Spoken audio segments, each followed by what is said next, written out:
अयोध्या जैसे राज्य को छिन्न भिन्न कर देना, 1.5 मिनट की संगति। और ये मंथरा कौन है? ये कौन है? दहेज में आई थी, कैकेयी के दहेज में आई हुई है। वो दहेज का सामान बड़ा खतरनाक होता है।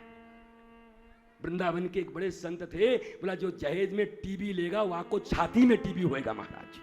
ले जहेज में टीबी, ले टीबी। ये मिलनी, ये चलनी, ये बढ़नी, ये साड़ी, ये कपड़ा, कौन से बुढ़िया पुराण में लिखा है? निकालो, बुलाओ एक शास्त्र जहां ये लिखा हो क्या लेना है, क्या देना है, क्या करना है कहीं पर? ये दहेज लोभी लोग पता नहीं कहां कहां से आ गए। तुम्हारी भुजाओं में बल नहीं है कि अपनी भुजाओं में एक बेटी अपने घर को छोड़कर आ रही है, एक बेटी अपने परिवार को छोड़कर आ रही है, एक बेटी अपने कुल को छोड़कर आ रही है, एक बेटी अपने गोत्र को छोड़कर आ रही है, एक बेटी अपना सरनेम छोड़ के आ रही है, एक बेटी अपने माता पिता को छोड़ के आ रही है, और तुम अपने बाहुओं से उसे कार नहीं दे सकते, उसको मिट्टी तेल में जला देते हो, उससे दहेज लेते हो। अरे लज्जा आनी चाहिए ऐसे पुरुषों के ऊपर, ऐसे समाज के ऊपर। ये तुम्हारे विवाह की प्रवृत्ति है, ये तुम्हारे विवाह की प्रकृति है, ये सनातन धर्म है, इसके लिए तुम बने हुए हो। और तुम्हारे वंश को चलाती है वही बेटी, वंश को चलाती है। उस बेचारी का वंश नहीं चलता, वो अपने पिता के वंश को नहीं चला रही, तुम्हारे बाप का वंश चलाने आई है। उसके बाद भी तुम दहेज की मांग रखते हो, उसके बाद भी तुम उससे सामान की मांग रखते हो। तो कौन मांगता है? तुम ही तो मांगती हो, पुरुष थोड़े ही मांगते हैं। अपने बेटे की बात आती तो भूल जाती हो किससे मांग रही हो। अब जब तुम्हारी बेटी की बात आती है, बड़े लोभी लोग हैं, बहुत मांग रहे हैं, और तुम बेटा का तो सौदा ही कर गई थी सीधा। दूल्हा बिकता है, बोलो खरीदोगे? बेच दिया था उनको। तो यह विकृति है, विकृति को दूर करना है। दिव्याति दिव्य भाव से एक दूसरा प्रसंग लेता हूं। देखो, मंथराओं के संग में मत रहना। एक दूसरा प्रसंग है, सीता शांति है, सीता भक्ति है, राम परमात्मा है, लक्ष्मण जीवाचार्य हैं, गुरु हैं। आज हो क्या रहा है वन में? आज एक मारीच आ रहा है और वो बन जा रहा है सोने का मृग। परमात्मा सीता के साथ खड़े हैं, पर सीता के मन में, सीता रानी के मन में क्या आ जाता है? मुझे सोने का मृग चाहिए। यद्यपि तात्विक रूप से यह लीला है, फिर बता रहा हूं, यह फिल्म राम और सीता ने मिलकर बनाई है।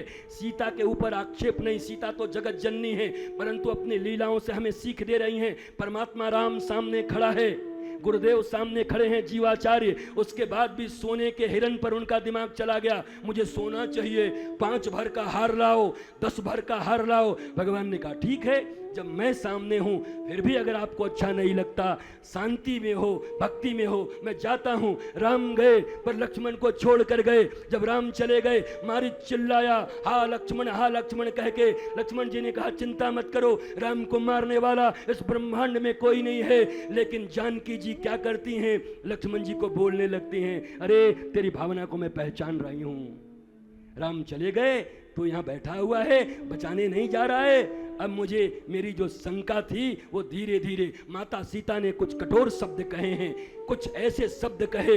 तब लक्ष्मण जी जीवाचार्य, मनुष्य क्या करता है जब तुम्हारे जीवन में शांति हो परमात्मा और गुरु के लेकर के, धर्म को लेकर के, और अचानक धन की लालसा तुम्हारे जीवन में जग जाए, सोना पाने की लालसा जग जाए, गाड़ी पाने की लालसा बग जाए, उसके लिए तुम भगवान भी भेजने को तैयार हो जाओ। भगवान ने कहा मुझे तो त्याग दिया, मैं गुरु छोड़ के जा रहा हूं, लक्ष्मण देखभाल करना। लक्ष्मण को भी जब कठोर शब्द कह दिए तो लक्ष्मण ने लक्ष्मण रेखा खींच दिया। कोई बात नहीं भाभी, कुछ मत करो, बस इसके बाहर मत निकालना, मैं गुरु तत्व हूं। गुरु तत्व को गाली दी गई, गुरु को बुरा नहीं लगा, पर गुरु ने सत्संग की रेखा खींच दी कि इस रेखा के बाहर अपना पांव मत रखना, नहीं तो तुम्हारी शांति का हरण हो जाएगा।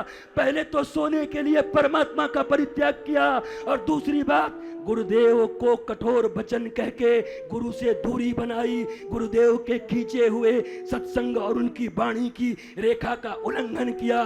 तब माया और मोह रूपी कोई रावण शांति और भक्ति रूपी सीता को उठा कर ले गया, हरण करके ले गया, अशोक वृक्ष के नीचे लिखा, लेकिन वहां भी शोक में डूबी हुई है। याद रख लेना, दुनिया में अगर परमात्मा राम और गुरु से दूरी हो गई तो कोई अशोक वृक्ष तुम्हारे शोक को दूर नहीं कर सकता, कोई और चीज दुनिया में तुम्हारे शोक को नहीं मिटा सकता। रामायण से ये सीखना है। और क्या सीखोगे रामायण से? एक थे राम एक थे रावण ना। लक्ष्मण जी क्या किए, ये भावना है। राम का परित्याग धन के लिए मत करो, गुरु का परित्याग धन के लिए मत करो, धर्म का परित्याग धन के लिए मत करो, सोने के लिए मत करो, नहीं तो रावण उठा ले जाएगा, शांति चली जाएगी। और आज दुनिया की शांति का ही हरण हो गया है, भक्ति का हरण हो गया है। हर आदमी निराश है, हर आदमी हताश है, हर आदमी दुखी है, क्योंकि परमात्मा गुरु और धर्म का परित्याग करके धन पाना चाहता था, ऐश्वर्य पाना चाहता था, प्रतिष्ठा पाना चाहता था, और आज शोक सागर में डूबा हुआ है, सागर के पार पड़ा हुआ है। कितनी तकलीफ हुई है। अब तो फिर हनुमान जी आएंगे, हमारे पास समय नहीं है जज साहब, नहीं तो आज सुंदर कांड की ऐसी चमके यहाँ पर वर्षा करता, एक एक पात्रों का वर्षा करता कि वो कौन खड़े हुए हैं मैनाक के रूप में, वो कौन खड़ी हैं सुरसा के रूप में, वो कौन खड़ी हैं सिंहका के रूप में, वो कौन खड़ी हैं लंकिनी के रूप में, वो कौन है त्रिजटा, वो कौन है विभीषण। इन सब के बारे में खूब दिव्याति दिव्य भाव से महाराज इनका वर्णन होगा। पर ठाकुर करे कि इन 3 दिनों में कोई अवसर मिल जाए तो इन सब चीजों का भी वर्णन हो ही जाएगा। इसी कथा के साथ भगवान राम को तो हम यहीं पे प्रणाम कर ले, विवाह इत्यादि सब हो गया। सियावर रामचंद्र भगवान की। अच्छा सुनो, जिसको लक्ष्मी नहीं चाहिए, शांति नहीं चाहिए, प्रेम नहीं चाहिए, वो मत बोलना, हमारी कसम है, बिल्कुल मत बोलना, जयकारा मत लगाना, परंतु जिनको चाहिए वो बोलना। सियावर रामचंद्र की। कमाल है, देख रहे हो, हम गला फाड़ के बोले तो जय बोले, और हम कसम दे के बोले तो सब बोल रहे हैं जय। बोले लक्ष्मी किसको नहीं चाहिए, शांति किसको नहीं चाहिए, आनंद किसको नहीं चाहिए। दिव्याति दिव्य भाव से अब महाराज चंद्रवंश का समय आ गया। अब ये तो बलदाऊ जी का स्थान है, बाकी तो आप सब जानते ही हैं कि देवक देवकी वसुदेव विवाह शादी तय हो गया है, विवाह हो भी गया है। अब पृथ्वी इत्यादि को छोड़ दो, वो पृथ्वी गौ बन करके भगवान से आर्त प्रार्थना की है, पापों बढ़ गया, आप आ जाइए। विप्रधेनुसुर संत हिन लीन मनुज अवतार। तो भैया गोपाल का आना है, गोपाल से पहले बलदाऊ जी को आना है। बलदाऊ जी आएंगे और बलदाऊ जी की आंखें बंद रही जब तक गोपाल नहीं आए, हमने ये भी सुना है। बलदाऊ जी आंखें ही नहीं खोले, रोहिणी मैया बड़ी चिंता में, सब चिंता में। वहां दिव्य दिव्य विद्वान आए, पंडित जी आए, बोला अरे मैया ये सूचना दे रहे हैं कि एक और लाला आने वालों है, जब वो लाला आवेगो तभी बलदाऊ अपने आंख को खोलेंगे, पहले देखेंगे तो अपने लाला को। वह दुनिया देखने बलदाऊ नहीं आए हैं, दाऊ दयाल लाला को देखेंगे अपने। और दाऊ दयाल ने आंखें ही तभी खोली जब लाला आए गए। यशोदा को लाल, रोहिणी को लाल और यशोदा को लाल कर दियो कमाल महाराज।